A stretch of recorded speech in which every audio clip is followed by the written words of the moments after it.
Imagine करो कि अगर स्कूल में दो इंट्रोवर्ट्स एक दूसरे से प्यार कर बैठे तो ये एनीमे जितनी ही ज्यादा फनी है उससे अच्छी तो इसकी स्टोरी लाइन है। एवरेज राजस्थानी कपल्स की तरह राइटो और आयरन साथ में स्कूल जाते हैं और आज उनके स्कूल का पहला दिन है।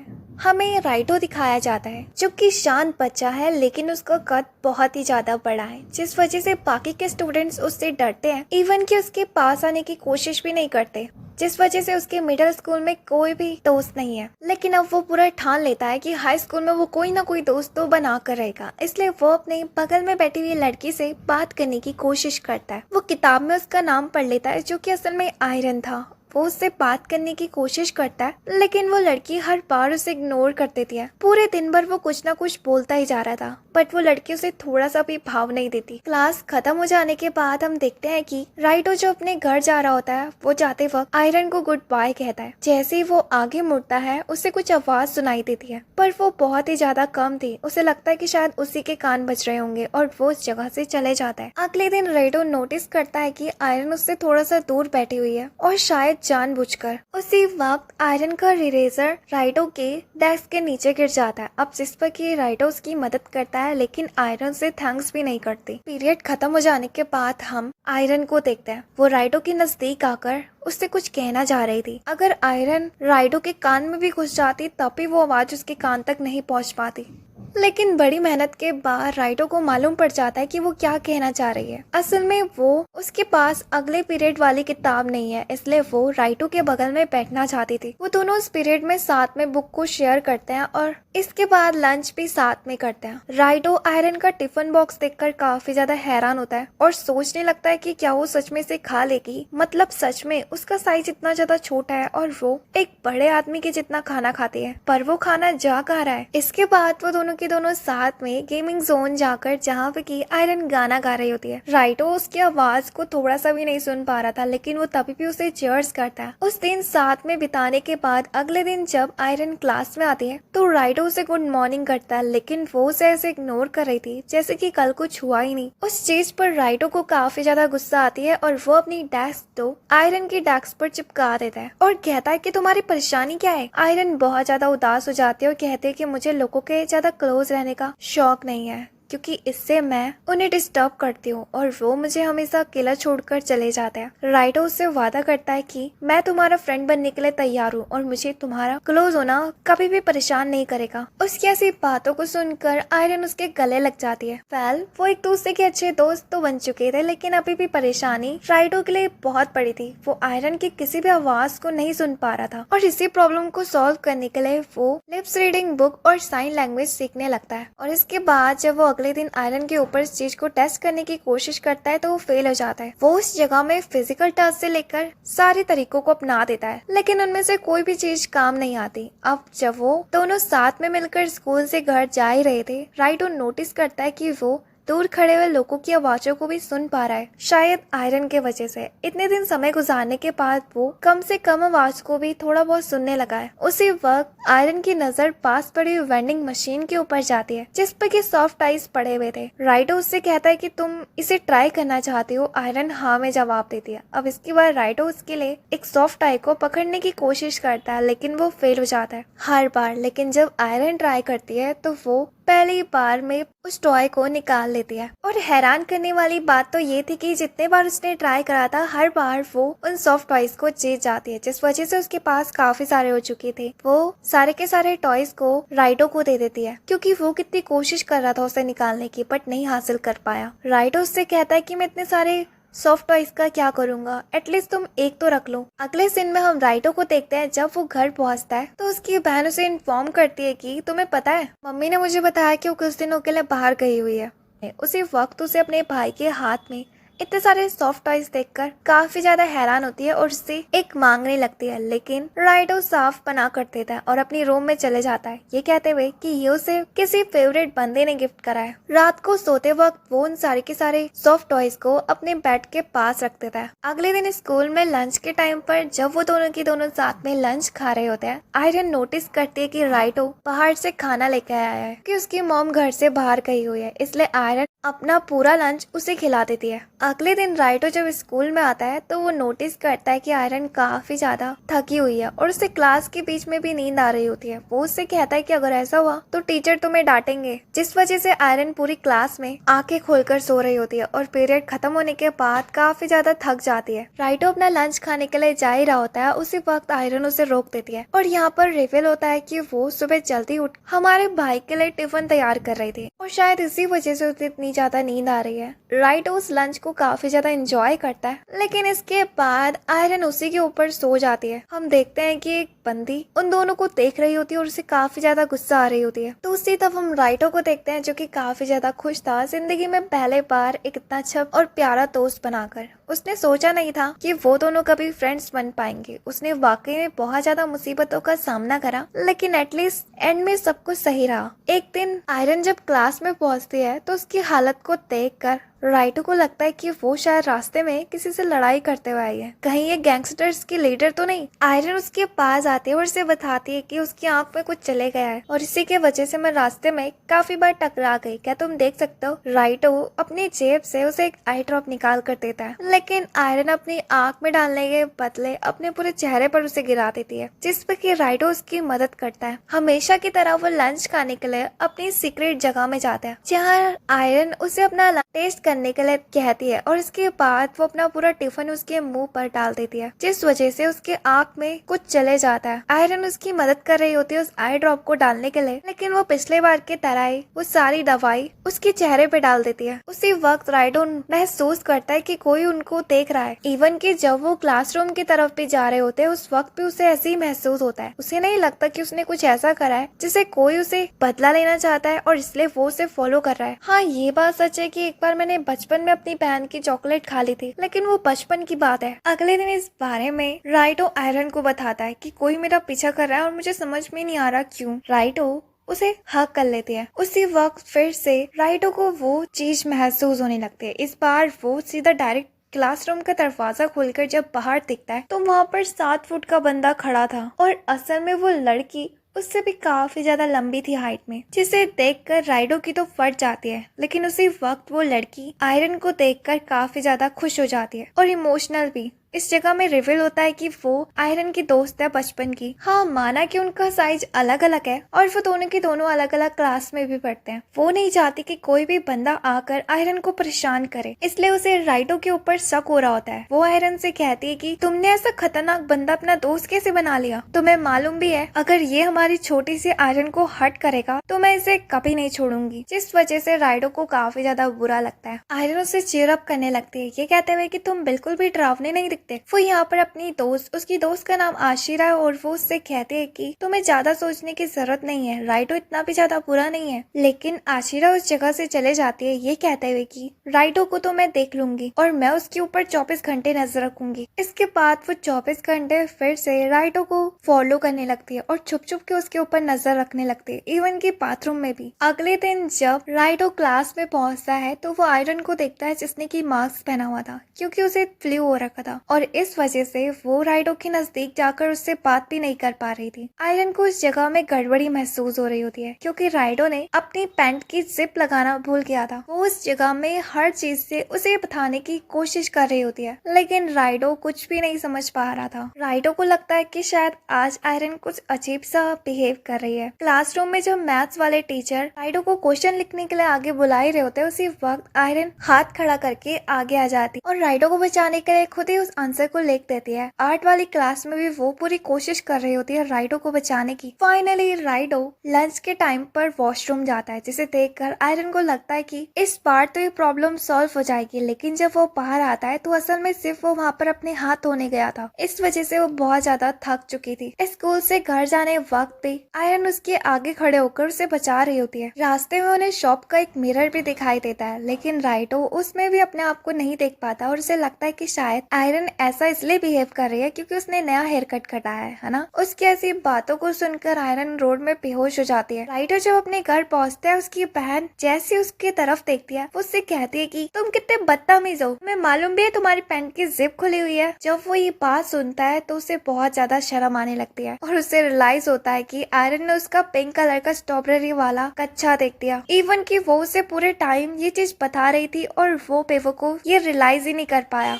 अगले दिन आशिरा जब आयरन की क्लास में पहुंचती है तो वो नोटिस करती है कि वो अकेले बैठी हुई है क्योंकि राइडो एब्सेंट है। आशिरा सोच रही होती है कि वो भी क्या टाइम था जब मैं आयरन के साथ अकेले बैठा करती थी उसके बगल में। लेकिन एक मिनट, वो अभी तक घर क्यों नहीं गई? कहीं वो बारिश के रुकने का इंतजार कर रही है और शायद उसके पास अम्ब्रेला नहीं होगा। इसके बाद वो अपने ही अम्ब्रेला आयरन की तरफ फेंकती है, लेकिन आयरन को लगता है कि वो कोई बॉम्ब है और वो उसे डस्टबिन में फेंक देती है। आशिरा एक बार फिर से आयरन की डेस्क में वो अम्ब्रेला रख देती है। अब जब ये बात आयरन को पता चलती है तो उसे लगता है कि शायद इस अम्ब्रेला के साथ ही कुछ न कुछ गड़बड़ है और अब उसे उससे डर लगने लगता है। तभी उसकी नजर आशिरा के ऊपर जाती है जो कि छुपकर उसे देख रही थी। जब ये बात आशिरा को मालूम पड़ती है कि आयरन ने उसे देख चुका है तो वो उस जगह से भागने लगती है छत की तरफ। उसी वक्त उस जगह में आयरन भी पहुंच जाती है और कहती है कि मुझे मालूम पड़ चुका है। अगले सीन में हम उन दोनों को घर जाते वक्त देखते हैं साथ में। आयरन ने अम्ब्रेला पकड़ा हुआ था लेकिन आशिरा की हाइट कुछ ज्यादा ही लंबी थी और जब आशिरा अम्ब्रेला पकड़ती है तो वो सारा पानी आयरन के ऊपर गिरने लगता है और वो दोनों के दोनों ही भीग जाते हैं इस चक्कर में, जिस वजह से आयरन को ठंड लग जाती है। आशिरा उसे अपनी स्वेटर दे देती है जिस पर कि आयरन उसके पास आकर उसे थैंक्स करती है और कहती है कि तुम्हारी जैसी दोस्त शायद मुझे पूरी जिंदगी भर नहीं मिलेगी। उस बात से आशिरा काफी ज्यादा खुश होती है और शर्माते हुए उस जगह से चले जाती है। अगले दिन स्कूल में जब राइटो आता है वो अपने बालों को देख रहा होता है जो कि कुछ ज्यादा ही बड़े हो चुके हैं। शायद उसे एक नए हेयर कट की जरूरत है। उसी वक्त जब आयरन अंदर आती है तो उसके बाल पूरे खड़े हो रखे थे। राइटो उससे पूछता है कि तुम ठीक तो? अब ये मत बोलना कि तुमने बिजली की तार में पैर रख दिया था और इसी वजह से तुम्हारे बाल खड़े हो रखे हैं। लेकिन वो अपने मन में सोचता है कहीं आयरन ने किसी छपरी बैंड को ज्वाइन तो नहीं कर लिया। हरकतें भी उसकी कुछ ऐसी लग रही थी। वो आयरन को उस जगह में रोकता है इससे पहले कि उसकी मुंडी टूट जाती। वो उससे कहता है मुझे तो नहीं मालूम कि तुम्हारे बालों की ऐसी हालत कैसे हुई, लेकिन मैं तुम्हारी मदद कर सकता हूँ। और इसके बाद में वो कंघी और पानी से उसके बालों को ठीक करने की कोशिश करता है, लेकिन वो तो उस जगह में गोकू बन जाती है। राइटो को लगता है कि अब इसके बालों का कुछ नहीं हो सकता और अब मुझे इसे टकला करना होगा। उसी वक्त जैसे ही वो अलमारी खोलता है तो उसके अंदर से आशिरा बाहर निकलती है जो कि उन दोनों के ऊपर ही नजर रख रही थी। आशिरा उस जगह में भागने लगती है। उसी वक्त राइटो उसे रोक देता है क्योंकि उसे मदद चाहिए थी उसकी आयरन के बाल नीचे करने के लिए। आशिरा तैयार हो जाती है क्योंकि उसे भी मालूम था कि उसके अलावा उसकी कोई भी मदद नहीं कर सकता, इसलिए वो हर बार की तरह आयरन के बाल नीचे करने के लिए अपने सारे हेयर एक्सेसरीज को बाहर निकाल देती है, जिसे देखकर राइटो काफी ज्यादा हैरान होता है और सोचने लगता है कि आखिर स्ट्रेटनर और ड्रायर जेब में लेकर कौन घूमता है। उसे लगा नहीं था कि आशिरा उसके बालों को ठीक कर पाएगी, कहीं अगर उसने उसकी हेयर स्टाइल बिगाड़ दी तो। लेकिन एंड में होता सब कुछ सही है। इसके बाद आशिरा उस जगह में राइटो को भी हेयर कट देने के लिए कहती है। राइटो तैयार हो जाता है क्योंकि इस वजह से वो सैलून के हेयर कट के पैसे बचा सकता है। लेकिन जैसे वो चेयर पे बैठता है उसे एहसास होता है कि शायद से आशिरा बदला लेने के लिए कहीं अगर उसने उसे टकला कर दिया तो। लेकिन आशिरा ऐसा नहीं करती है और वो राइडो से कहती कि मैंने ये सब कुछ तुम्हारे लिए नहीं बल्कि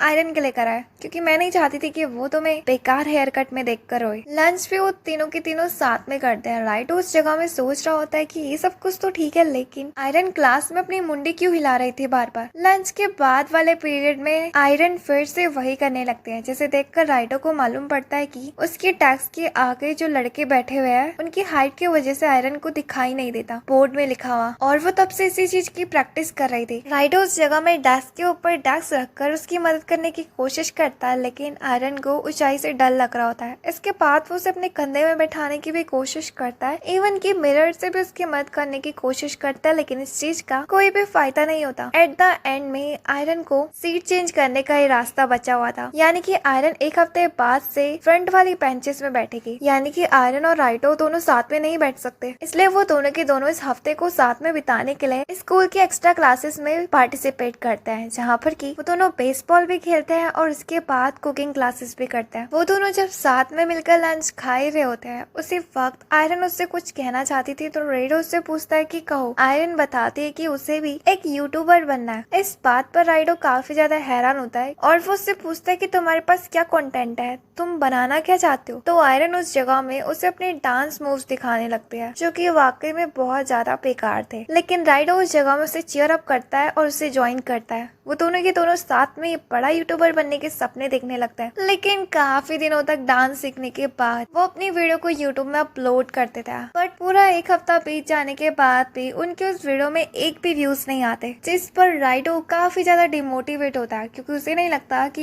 यूट्यूब वाला आइडिया काम भी आएगा। और अब तो एक हफ्ता खत्म होने के लिए सिर्फ लास्ट डे बचा हुआ है, यानी कि मैं आयरन के साथ सिर्फ आज लास्ट दिन बिता सकता हूँ। बट कोई नहीं, उसके साथ बिताए हुए सारी यादों को मैं मिस जरूर करूंगा। क्लासरूम में आयरन उससे कहते कि क्या सीट चेंज करना जरूरी है। राइडो उसे बताता है कि हाँ क्यों नहीं, मुझे पूरी उम्मीद है कि फ्रंट बेंच के स्टूडेंट्स तुम्हारे फ्रेंड्स जरूर बनेंगे। और रही बात हम दोनों की, तो हम दोनों लंच के टाइम पर और घर जाते टाइम तो मिल ही सकते हैं। उसी वक्त उनकी क्लास में एक न्यू टीचर आती है जो कि आज से उनकी क्लासेस लेगी। स्टूडेंट्स उस टीचर के बारे में बातें करने लगते हैं कि वो कितनी ज्यादा स्ट्रिक्ट और वियर्ड है। जब वो टीचर उस जगह में पढ़ा रही होती है, उसकी नजर आयरन और राइडो के ऊपर जाती है जो कि दोनों के दोनों साथ में कुछ ज्यादा ही क्लोज बैठे हुए थे। वो सोचते कि सीरियसली ये दोनों की दोनों क्लास में डेटिंग कर रहे हैं, बट फिर उसे लगता है कि ऐसा कैसे हो सकता है। और इसके बाद वो वापस से पढ़ाने लगती है, लेकिन जैसे ही वो पीछे मुड़कर देखती है तो इस बार आयरन राइडो की पैन में बैठी हुई थी। उस टीचर को लगता है कि उसी की आंखें खराब हो गई होगी, लेकिन थोड़ी देर बाद जब वो फिर से उन दोनों की तरफ देखती है तो इस बार राइडो ने उसे अपने कंधे पर बैठाया हुआ था, जिसे देखकर उसे काफी ज्यादा इमोशनल डैमेज होता है क्योंकि वो खुद इतनी बड़ी उम्र की हो चुकी है और टीचर भी बन चुकी है, लेकिन अभी तक उसे कभी ऐसा बंदा नहीं मिला और वो उस जगह से चले जाती है। लंच के टाइम पर राइडो आयरन से कहता है कि तुम्हें नहीं लगता वो टीचर कुछ ज्यादा ही अजीब सा बिहेव कर रही थी। आयरन उस जगह में कुछ भी एक्सप्रेशंस नहीं देती है। राइडो से पूछता है जब भी मैं तुमसे कुछ बात करता हूँ तुम हमेशा चुप क्यों रहते हो, तुम्हारे फेशियल एक्सप्रेशंस देखकर लगता है कि तुम हमेशा सैड होगी। इसके बाद वो उसे उस जगह में हर तरह के एक्सप्रेशन सिखाने लगता है और आयरन की इसी प्रॉब्लम को ठीक करने के लिए राइडो उसे इमोशनल मूवी दिखाने के लिए ले जाता है, जिसे देखकर वो दोनों के दोनों उस जगह में रो रहे थे, लेकिन आयरन अभी भी सीधे मुंह के साथ रो रही थी और राइडो चिल्ला चिल्ला के। राइडो उस जगह में हर चीज ट्राई करता है आयरन को हंसाने के लिए और डराने के लिए, लेकिन अभी भी उसके चेहरे पर कोई भी अंतर नहीं आया था पहले के मुताबिक। इसके बाद वो एक दिन आयरन के साथ जब गेमिंग जोन में जाता है तो आयरन को उस जगह में रैप सीडी काफी ज्यादा पसंद आती है और वो जब उसके गाने सुनती है तो 24 घंटे उससे ही गा रही होती है। राइडो को आइडिया आता है क्यों ना मैं भी रैप सीख कर आयरन के साथ इसी लैंग्वेज में बात करूं। वो घर में भी माइक पकड़कर रैप गा रहा होता है अपनी मॉम के सामने, लेकिन उसकी मॉम उसे इग्नोर कर देती है, ये सोचते हुए कि शायद से उसका बेटा पागल हो चुका है। अगले दिन स्कूल में आयरन और राइडो दोनों के दोनों साथ में रैप गाते गाते बातें कर रहे होते हैं। उसी वक्त टीचर उन्हें पकड़ लेता है और साथ ही साथ उनका माइक भी छीन लेता है। यहाँ राइडो जब अपने घर में होता है तो वो अपनी बहन को देखता है जो कि स्पिनर के साथ खेल रही होती है। जब राइडो उससे स्पिनर के बारे में पूछता है तो उसकी बहन उससे कहती है कि तुम इसे रख सकते हो क्योंकि मैं इससे बोर हो चुकी हूँ। वेल, इसके बाद राइडो उस स्पिनर को लेकर स्कूल में जाता है तो आयरन उसे देखकर काफी ज्यादा इंटरेस्टेड जाती है उसके ऊपर और राइडो से उस स्पिनर को ले लेती है। यहाँ वो पूरे दिन भर उसे घुमा रही थी। इवन कि जब राइडो अगले दिन स्कूल में आता है तब भी आयरन उसे स्पिनर के साथ खेल रही थी। अंतर बस इतना था कि अब उसने बहुत सारी ट्रिक्स सीख चुकी थी इस चीज में। राइडो को लगता है कि अगर वो इसके ऊपर इतना फोकस करेगी तो कहीं मुझे अगर एक दिन छोड़ देगी तो उसी वक्त आयरन उसके पास आती है और उससे कहती है कि ये लो तुम्हारा स्पिनर वापस, मैं इससे बोर हो चुकी हूँ। यहाँ वो दोनों के दोनों साथ में मिलकर पार्क में बैठे होते हैं। उसी वक्त उस जगह में कुछ छोटे छोटे बच्चे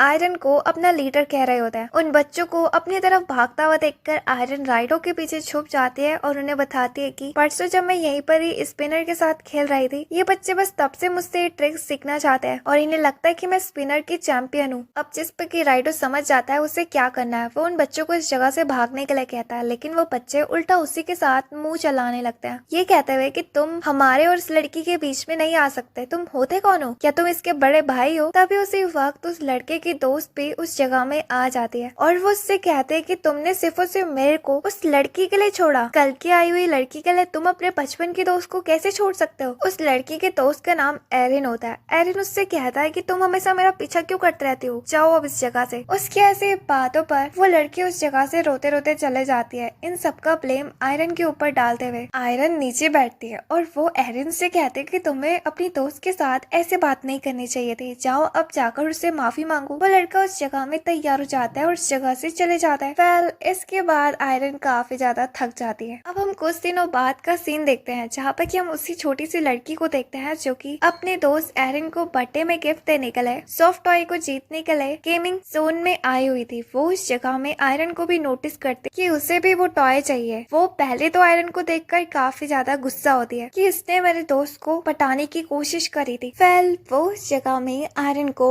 चैलेंज करती है, देखते हैं कि कौन इस जगह से इस टॉयज को निकाल पाता है। तो सबसे पहले वो लड़की उस जगह में अपने पैसों को डालकर हर टॉयज को निकालने की कोशिश करती है, लेकिन वो फेल हो जाती है। वो उस जगह पे अपने काफी ज्यादा पैसों को डालती है, लेकिन एंड में वो एक भी नहीं निकाल पाते, जिस पर कि उसे काफी ज्यादा गुस्सा आती है। अब आयरन की बारी थी और वो पहले ही बच्ची में उन टॉयज को निकाल देती है, जिस वजह से उसके पास काफी ज्यादा टॉयज हो जाते हैं। आयरन उन सारे के सारे टॉयज को थैले में पैक करके उस लड़की को दे रही होती है, लेकिन वो लड़की उसका टॉय लेने के लिए साफ मना कर देती है, क्योंकि वो खुद से इस काम को करना चाहती थी। उसे आयरन की कोई भी मदद की जरूरत नहीं थी। वो अपने पास पड़ा हुआ लास्ट कॉइन डालकर फाइनली एक टॉय को निकाल लेती है और काफी ज्यादा खुश होती है और उस जगह से आयरन को एटीट्यूड दिखाते हुए चले जाती है। जब वो लड़की खुश होकर रास्ते में जा ही रही होती है, वो सोचती है कि आयरन कितनी ज्यादा बेवकूफ है, वो स्पेशल वाला प्लशी भी तो ले सकती थी। लेकिन फिर उसे एहसास होता है कि ये स्पेशल वाला प्लशी उसने जरूर मेरे लिए छोड़ा होगा। यहाँ जब राइटो आयरन के पास आता है, वो उससे कहता है कि तुम फिर से इतने सारे प्लशीज जीत गए। अब जिस पर आयरन वो सारे के सारे प्लशीज राइटो को दे देती है और राइटो भी उसे एक्सेप्ट करके पिछले बार की तरह सारे प्लशीज को अपने बैग के चारों तरफ लगा देता है। एक दिन जब राइटो स्कूल में आता है तो आयरन राइटो को देखकर काफी ज्यादा हैरान होती है, क्योंकि वो बहुत ज्यादा मोटा हो चुका था। वो सोचती कि ये चीज उसने पहले नोटिस क्यों नहीं करी, कहीं ये सब कुछ मेरे बनाए हुए उन टिफिन की वजह से तो नहीं हुआ। इसलिए इस प्रॉब्लम को ठीक करने के लिए वो किताबों में रिसर्च करने लगते हैं। जब राइटो इस चीज को देखता है तो उसे लगता है कि शायद से आयरन अपना वेट लॉस करना चाहती है, बट उसे समझ में नहीं आता कि आखिर वो ऐसा क्यों करना चाहती है। लेकिन उसकी मदद करने के लिए वो काफी सारी एक्सरसाइजेस को देखता है और सीखता है, जिससे कि वो बाद में आयरन को भी सिखा सकता है। काफी दिनों से ऐसी प्रैक्टिस करने की वजह से और डाइट मैनेजमेंट की वजह से राइटो एक बार फिर से नॉर्मल हो जाता है। तो आयरन नोटिस करती है कि वाकई में राइटो फिर से पहले जैसा हैंडसम हो चुका है। राइटो उससे कहता है कि मैं वेट लूज करने में तुम्हारी मदद कर सकता हूँ, लेकिन आयरन बताती है कि मैं वेट लूज अपने लिए नहीं कर रही थी। अब उसी दिन क्लास में टीचर अनाउंस करती है कि उनके मिड एग्जाम्स आने वाले हैं, जिस बात को सुनकर राइटो अपने सर को पकड़ लेता है, क्योंकि उसने कुछ भी नहीं पढ़ा पूरे साल पर। आयरन उसे बताती है कि मैं तुम्हारी मदद कर सकती हूँ, और इसके बाद वो दोनों की दोनों लाइब्रेरी में भी और पार्क में भी, इवन की एक्स्ट्रा क्लासेस में भी दोनों के दोनों साथ में एग्जाम की प्रिपरेशन करने लगते हैं। स्कूल बंद होने से पहले उनके क्लासमेट्स क्लास को साफ कर रहे होते हैं, लेकिन उन्हें लेट हो रहा होता है। अब जिस पर कि वो दोनों की दोनों भी उन लोगों की मदद करते थे। आयरन के ऐसे स्किल्स को देखकर राइटो सोचता है कि ये परफेक्ट हाउसवाइफ तो बन ही सकती है। वेल इसके बाद वो दोनों के दोनों स्टूडेंट्स उस जगह में उन्हें थैंक्स कहते हुए चले जाते हैं। यहाँ आयरन जब सेल्फ को साफ कर रही होती है, उसी वक्त वो सेल्फ उसके ऊपर गिर जाती है, लेकिन राइटो बीच में आकर उसे बचा देता है। स्कूल से जाने से पहले वो दोनों की दोनों लास्ट टाइम एक दूसरे का एग्जाम लेते हैं, जिसमें आयरन के फुल में से फुल मार्क्स आते हैं, लेकिन राइटो सिर्फ और सिर्फ पासिंग मार्क्स ही ला पाया था। एटलीस्ट वो फेल तो नहीं हुआ था पिछले बार की तरह, इसलिए वो आयरन को थैंक्स कहता है। जिस चीज को सुनकर आयरन उसके गले लग जाती है और कहती है कि मुझे बहुत खुशी हुई जिंदगी में पहली बार तुम्हारी मदद करके। अगर तुम्हें मुझसे कुछ भी चाहिए होगा तो तुम मांग सकते हो। अगले दिन स्विमिंग क्लास में टीचर सारे स्टूडेंट्स को पानी में एक्सरसाइज करने के लिए कहती है, जिस बात को सुनकर राइटो काफी ज्यादा कंफ्यूज होता है कि आखिर पानी में कौन एक्सरसाइज करता है। तभी उसी वक्त वो आयरन को देखता है, जो कि डाइविंग वाले कॉस्ट्यूम पहनकर आई थी। राइटो उससे कहता है कि तुम्हें मालूम है ना, ये पूल इतना भी ज्यादा गहरा नहीं है, बट आयरन के लिए तो हो सकता है आई थिंक। एनीवेज राइटो के कहने पर आयरन अपने सारे कपड़े उतार देती है और स्विमिंग करने के लिए तैयार हो जाती है। जैसे ही वो पानी में छलांग मारती है, वो पानी में डूबने लगती है। राइटो उसे उसे ऊपर लेकर आता है और उसे मालूम पड़ता है कि आयरन को तैरना नहीं आता। तभी उसी वक्त वो दोनों के दोनों नोटिस करते हैं आशिरा को, जो कि स्विमिंग में काफी ज्यादा एक्सपर्ट थी, और उन दोनों के कहने पर आशिरा उन दोनों को ट्रेनिंग देने के लिए तैयार हो जाती है। पहले वो उन दोनों को पानी में एक्सरसाइज कराती है और इसके बाद उन्हें सिखाने लगती है कि उन्हें कैसे स्विम करना चाहिए। इसके बाद आशिरा उन दोनों का टेस्ट लेने के लिए उन दोनों के बीच में मुकाबला कराती है। अब जिस पर कि राइडो को लगता है कि वो तो आयरन से जीत ही जाएगा क्योंकि उसे ऑलरेडी स्विमिंग की बेसिक्स मालूम है। बट जब वो लास्ट पॉइंट में पहुंचता है तो वहाँ पर आयरन पहले से ही मौजूद होती है, जिस पर कि उसे लगता है कि शायद वो हार गया। अगला गेम वो दोनों के दोनों टेनिस का खेलते हैं। राइडो इस बार ठान लेता है कि वो आयरन से जीत कर ही रहेगा, भले ही वो पहले वाले गेम्स को हार गया हो। उसे मालूम था कि आयरन टेनिस खेलना नहीं जानती है। वो उस जगह में अपनी बॉल को पकड़कर अच्छा निशाना मारकर आयरन की तरफ फेंकता है, जो कि सीधा जमीन में गिर जाती है और राइडो का एक पॉइंट हो जाता है। बट उसी वक्त आयरन उस जगह में उसकी बॉल को पकड़कर वही ट्रिक का यूज करती है जो कि राइडो ने करा था, जिस पे कि उसका एक पॉइंट हो जाता है। और वो दोनों के दोनों ऐसे ही कर रहे थे, इसलिए उन दोनों में से कोई भी नहीं जीत पाता।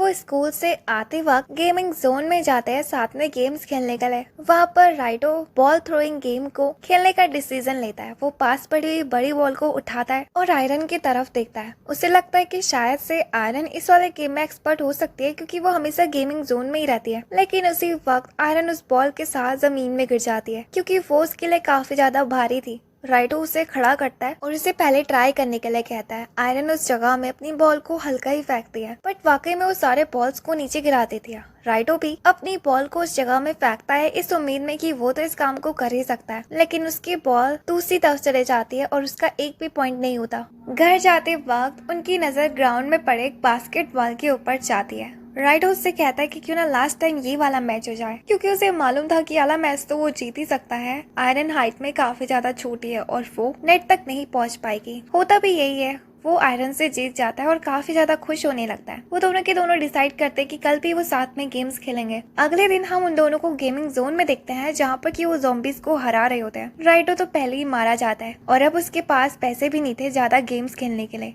आयरन को जो हम देखते हैं उससे ज़ॉम्बीज बास्केटबॉल की तरह उछाल रहे होते हैं। उसी वक्त आयरन अपने वेपन को बाहर निकालकर उन सारे ज़ॉम्बीज की गर्दन उड़ा देती है। गेम खत्म होने के बाद वो दोनों के दोनों साथ में बैठकर जूस पीने लगते हैं। उसी वक्त आयरन उससे कहती है कि मैं वॉशरूम करने जा रही हूँ और रेडो दूसरी तरफ बाकी गेम्स को देखने के लिए चले जाता है। उसे प्लशीज वाले मशीन के सामने आयरन खड़ी हुई मिलती है। वो काफी ज्यादा हैरान होता है क्योंकि आयरन ने उससे कहा था कि वो वॉशरूम जा रही है, लेकिन असल में उसे तो ये सॉफ्ट टॉयज चाहिए, जिस पर कि राइडो उसके लिए उस सॉफ्ट टाई को निकाल देता है। उस चीज को पाकर आयरन काफी ज्यादा खुश होती है, लेकिन रेडो को लगता है कि इसमें कोई ना कोई गड़बड़ तो है। पहले के अकॉर्डिंग ये बहुत तेज बोल पा रही है और इवन कि इसके एक्सप्रेशंस भी नॉर्मल बंदे की तरह ही है। ये मेरी आयरन नहीं हो सकती। उसी वक्त आयरन भी वॉशरूम से आ जाती है और यहाँ पर रिवील होता है कि असल में ये दूसरी वाली लड़की आयरन की जुड़वा बहन है। रेडो बहुत ज्यादा कंफ्यूज होता है उन दोनों को देखकर। आयरन की बहन उससे कहती है कि मैं तो तुम्हारे ऊपर प्रैंक कर रही थी। राइडो सोचते है कि दोनों की दोनों बहनें इतनी भी ज्यादा बुरी नहीं रहेगी,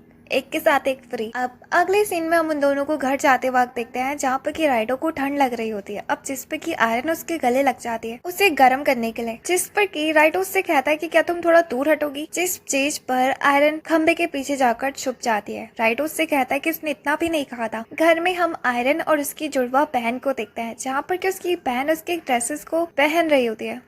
ये तो हर घर की कहानी है। अगले दिन स्कूल में लंच के टाइम पर आयरन अपना लंच लाना भूल गई थी। आयरन उससे कैंटीन चलने के लिए कहती है। राइडो उससे कहता है कि तुम्हारा दिमाग ठीक भी है, उतनी भीड़ में तुम कैसे घुसोगी, और वैसे भी वो लोग तुम्हें पिचका देंगे। होता भी वही है। अब जिस पर कि राइडो उसे अपने सर पर बैठाकर लाइन में सबसे आगे लग जाता है, लेकिन वहाँ लोग उनसे भी ज्यादा तेज तेज से चिल्ला रहे होते हैं, जिस पर कि आयरन की आवाज तो थोड़ी सी भी नहीं सुनाई दे रही थी, जिस वजह से लोग उन्हें पीछे धक्का देने लगता है। उसी वक्त आयरन अपनी ट्रिक का इस्तेमाल करके सबसे आगे जाकर उस ब्रेड को ले आती है, लेकिन आयरन अभी भी खुश नहीं थी, तो राइडो उसे अपना टिफिन दे देता है क्योंकि वो ज्यादा खाते हैं। बट उसी वक्त उस जगह में एक डॉग आ जाता है, जिसे देखकर राइडो डर जाता है, लेकिन आयरन उससे बताती है कि ये उसका असिस्टेंट है क्योंकि उस डॉग के मुंह में आयरन का ही टिफिन पड़ा हुआ था। इसके बाद वो उस जगह में अपना लंच खाने लगता है। हम उस पार्क में उसी छोटी सी बच्ची को देखते हैं जिसे लगता है कि आयरन वापस से इस जगह में उसके दोस्त को उससे छीनना चाहती है, इसलिए वो छोटी बच्ची उसके पास आकर उससे कहती है कि क्यों ना देखे हम दोनों में से किसका टिफिन सबसे ज्यादा अच्छा है। ये टिफिन उस लड़की ने खुद से बनाया था। जब आयरन और राइडो उस जगह में उसके टिफिन को टेस्ट करते हैं तो वाकई में बहुत ज्यादा बेकार था, लेकिन वो तब भी उसकी तारीफ करते हैं। और जब वो लड़की आयरन का बना हुआ टिफिन टेस्ट करती है तो उसे वो वाकई में बहुत ज्यादा अच्छा लगता है और वो उस जगह में आयरन को कहती है कि क्या तुम मुझे ऐसा टिफिन बनाना सिखा सकते हो, क्योंकि वो बड़े होकर अपने दोस्त के लिए ऐसी अच्छा खाना बनाना चाहती है। पहले तो राइडो और आयरन दोनों के दोनों काफी ज्यादा हैरान होते हैं, लेकिन अगले सीन में हम उन दोनों को किचन में देखते हैं जहाँ पर कि आयरन उसे अच्छे से टिफिन बॉक्स बनाना सिखाती है। इसके बाद वो अपना बनाया हुआ टिफिन उस जगह में उस लड़की को दे देती है। इसके बाद वो लड़की जाते वक्त आयरन से कहते कि वो तो बस मजाक कर रही थी, मैं वैसे भी तुमसे ज्यादा अच्छा टिफिन बना लेती हूँ, और वो उस जगह से उस दरवाजे को पटकते हुए भाग जाती है। राइडो आयरन से कहता है कि तुम्हें बुरा मानने की जरूरत नहीं है, आजकल के बच्चे काफी ज्यादा बिगड़े हुए हैं। आर्ट की क्लास में उनके टीचर उन्हें स्केचिंग करने के लिए देती है। अब वो दोनों के दोनों स्केच बनाने लगते हैं बाहर बेंच में बैठकर। उसी वक्त वो छोटी बच्ची उसके पास आती है और वो आयरन से कहती है कि तुमने उस खाने में क्या डाला था, तुम्हारे वजह से मेरे दोस्त एरिक की तबीयत खराब हो चुकी है। उस लड़की का नाम तोबा होता है। राइडो उससे कहता है कि क्या मतलब कि तुमने उसे आयरन का दिया हुआ खाना खिलाया था, वो तो परसों की बात है ना, तुमने उसे खाना एक दिन बाद खिलाया तो इसमें तुम्हारी गलती है, क्योंकि एक दिन पुराना खाना खराब हो जाता है, इसलिए अच्छा यही होगा कि अपना ब्लेम आयरन के ऊपर मत डालो। तोबा काफी ज्यादा हैरान होती है और उस जगह में उसे अपनी गलती महसूस होती है। यहाँ दूसरी तरफ वो दोनों के दोनों आर्ट क्लास में वो दोनों के दोनों अपने आर्ट असाइनमेंट के लिए स्केचिंग छोड़कर स्टैचू बनाने लगते हैं। राइडो काफी ज्यादा हैरान होता है कि आयरन इतना बड़ा स्टैचू किस लिए बना रही है, तो आयरन उससे कहते हैं कि तुम बाद में देखना मैं क्या बनाती हूँ। काफी दिनों तक उस प्रोजेक्ट में काम करने के बाद एक दिन राइडो को स्टोर रूम से आवाज आती है कुछ चीज गिरने की, और जैसे वो वहाँ पर पहुँचता है तो वहाँ पर आयरन जमीन में पड़ी हुई थी। उसे देखकर वो काफी ज्यादा हैरान होता है, क्योंकि उस जगह में उन दोनों के अलावा और कोई भी नहीं था, और कहीं अब उसे जिंदगी भर अकेला न रहना पड़े और उसे पुलिस उठाकर ले गई। तो इसी के साथ इसका पार्ट यहीं पर ही एंड होता है। उम्मीद है कि आपको पसंद आया होगा। वीडियो को लाइक करके चैनल को सब्सक्राइब करना मत भूलना। तब तक के लिए बाय बाय।